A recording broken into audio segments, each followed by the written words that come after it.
आज हमारी वीडियो का मौजू E9 वीज़ा से E74R वीज़ा में तब्दीली के दौरान आम गलतियां, एक हकीकी केस से अहम सबक।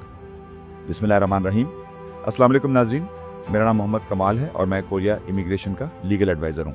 उम्मीद करता हूँ आप सब खैरियत से होंगे। मैं एक बार फिर एक नई मालूमाती वीडियो के साथ आपकी खिदमत में हाजिर हूँ। आज की वीडियो इंतहाई अहम और सबक आमोज़ है, ख़ास तौर पर उन तमाम वर्कर्स के लिए जो E9 वीज़ा से E74R वीज़ा में तब्दीली करना चाहते हैं। वीडियो शुरू करने से पहले नए आने वाले दोस्तों को खुशामदीद कहना चाहूँगा।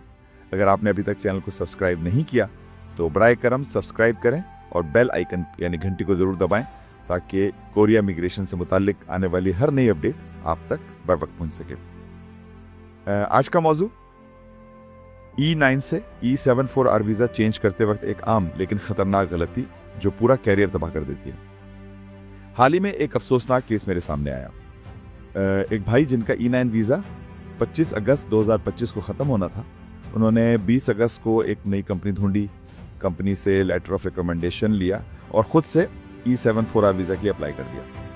बज़ाहिर सब कुछ दुरुस्त लग रहा था, वीज़ा ख़त्म होने से पहले अप्लाई भी कर दिया, लेकिन नतीजा आया तो वीज़ा रिजेक्ट हो गया।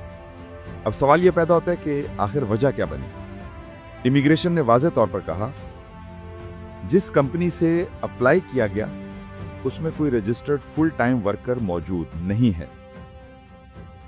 अब नुक्ता समझने वाला है, जब भी आप E9 से E74 या E74R में वीज़ा चेंज कर रहे हों तो इस बात की तस्दीक करें कि कंपनी में कम से कम एक फुल टाइम रेगुलर एम्प्लॉय ज़रूर रजिस्टर्ड हो। अगर कंपनी में कोई मुस्तकिल वर्कर नहीं है तो आपका केस तकरीबन यकीनी तौर पर रिजेक्ट हो जाएगा। अब दूसरी बड़ी गलती, ये भाई वर्क प्लेस चेंज रिपोर्ट जमा करवाना भूल गया। ये वो कदम है जो सबसे ज़्यादा लोग स्किप कर देते हैं। जब आप पुरानी कंपनी छोड़कर नई कंपनी ज्वाइन करते हैं तो आपको लाजमी तौर पर हाई कोरिया वेबसाइट या इमिग्रेशन ऑफिस में जाकर work place change report file करनी होती है। अगर आप ये रिपोर्ट नहीं करते तो इमिग्रेशन के रिकॉर्ड में आप अब भी पुराने आजिर के मुलाजिम शुमार होते हैं। अब जब आप नई कंपनी से वीज़ा अप्लाई करते हैं, इमिग्रेशन चेक करता है तो देखता है इस कंपनी के पास तो कोई E9 या E7 वर्कर रजिस्टर्ड ही नहीं है। नतीजा visa reject plus departure notice जारी। यही इस केस में हुआ। वीज़ा ख़त्म हुआ 25 अगस्त को, रिजल्ट आया 20 अक्टूबर को और जब फाइल चेक हुई तो वर्क चेंज रिपोर्ट गायब। इमिग्रेशन का फैसला, ये गैर कानूनी तौर पर काम कर रहा था क्योंकि इसने वर्क प्लेस चेंज रिपोर्ट नहीं की थी। नतीजा वीज़ा मुस्तरद और मुल्क छोड़ने का ऑर्डर।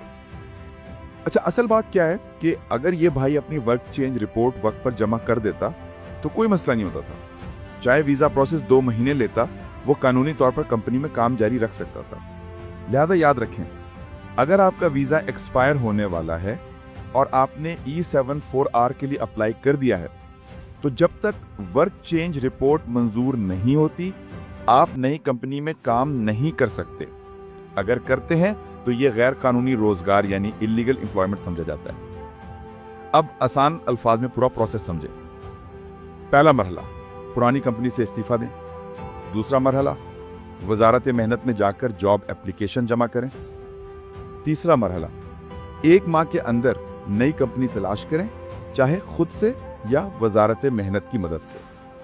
चौथा मरहला, कंपनी वजारत मेहनत में वर्क परमिट के लिए अप्लाई करें। इसके लिए कंपनी को कम से कम 7 दिन का नौकरी इश्तिहार देना जरूरी होता है। पांचवा मरहला, वर्क परमिट अप्रूव होने के बाद वर्क प्लेस चेंज रिपोर्ट लाजमी फाइल करें। छठा मरहला, अब आप कानूनी तौर पर नई कंपनी में काम कर सकते हैं और E74R वीज़ा के लिए अप्लाई कर सकते हैं। अब अगर आपने वर्क चेंज रिपोर्ट नहीं की तो समझ लें आपके तमाम डॉक्यूमेंट्स बेकार हैं। इमिग्रेशन के नज़दीक आपने गैर कानूनी काम किया है।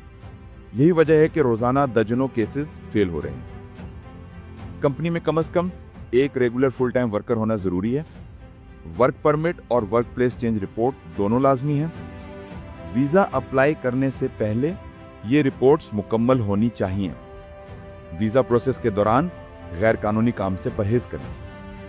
अगर आप E74R वीज़ा में चेंज करना चाहते हैं या प्रोसेस समझने में कन्फ्यूजन है तो खुद से अप्लाई करने के बजाय किसी प्रोफेशनल इमिग्रेशन एडवाइज़र से रहनुमाई है। क्योंकि एक छोटी सी गलती आपके पूरे कैरियर को तबाह कर सकती है।